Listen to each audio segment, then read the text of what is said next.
Daulah Ayyubiyah adalah sebuah dinasti Sunni yang berkuasa di Mesir, Suriah, sebagian Yaman, Irak, Hejaz, dan Diyarbakir. Dinasti Ayyubiyah didirikan oleh Salahuddin al-Ayyubi. Penamaan al-Ayyubiyah dinisbatkan kepada nama belakangnya al-Ayyubi, diambil dari nama kakeknya yang bernama Ayyub.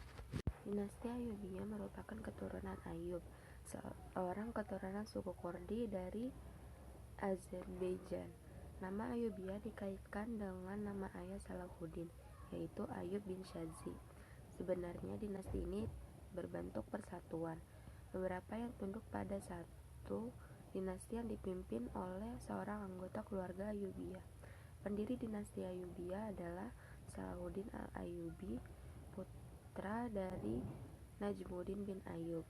Pada masa Nuruddin Zanki, gubernur Syria dan dinasti Abbasiyah, Salahuddin al-Ayyubi diangkat sebagai garnison di Baalbek. Pada waktu masih muda, Salahuddin al-Ayyubi kurang begitu dikenal di kalangan masyarakat Syria. Ia gemar melakukan diskusi tentang ilmu fikih, ilmu kalam, Al-Quran, dan hadis. Meskipun Salahuddin al-Ayyubi terlihat aktif dalam perang salib, bukan berarti ia dan penerusnya mengabaikan bidang pendidikan. Mereka masih sempat memajukan pendidikan di negerinya. Ia juga dikenal sebagai pelindung para ilmuwan.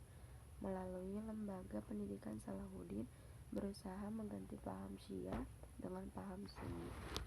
Pemerintah dinasti Ayyubiyah berhasil menjadikan Damaskus sebagai kota pendidikan, terutama pada masa kekuasaan Nuruddin dan Salahuddin.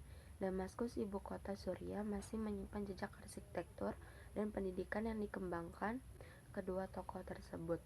Nuruddin berhasil merenovasi dinding-dinding pertahanan kota, menambahkan beberapa pintu gerbang dan menara, membangun gedung-gedung pemerintahan yang masih bisa digunakan hingga kini.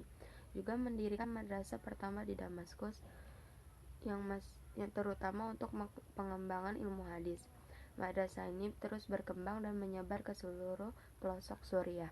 Madrasah yang didirikan Nuruddin di Aleppo, Emesa, Hama, dan Baalbek mengikuti mazhab Syafi'i. Madrasah tersebut merupakan bagian yang tak terpisahkan dari masjid atau disebut sekolah masjid. Nuruddin juga membangun rumah sakit yang terkenal dengan memakai namanya sendiri, yaitu Rumah Sakit Al-Nuri. Ini menjadi rumah sakit kedua di Damaskus setelah Rumah Sakit Al-Walid. Fungsinya pun tidak hanya sebagai tempat pengobatan, tetapi juga sebagai sekolah kedokteran. Pada bangunan monumen-monumen, Nuruddin menorehkan seni menulis indah atau kaligrafi. Prasasti-prasasti yang ditulisnya menjadi daya tarik para ahli paleografi Arab. Sejak saat itu, diperkirakan seni kaligrafi Arab bergaya Kufi muncul dan berkembang. Kaligrafi gaya Kufi kemudian diperbaharui dan melahirkan gaya kaligrafi Naqshi.